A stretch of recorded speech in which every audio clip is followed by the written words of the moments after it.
We all share a rhythm, though often it's lost beneath a chorus of commotion.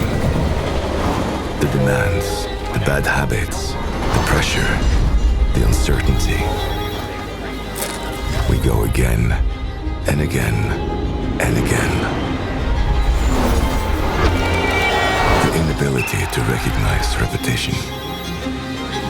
No consideration to pause, to breathe.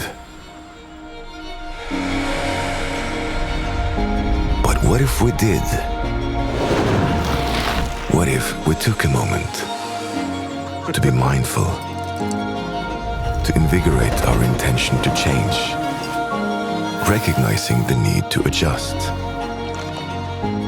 no matter how big or small, to be present, to hear a rhythm once more, one that allows us to find inner balance, to breathe.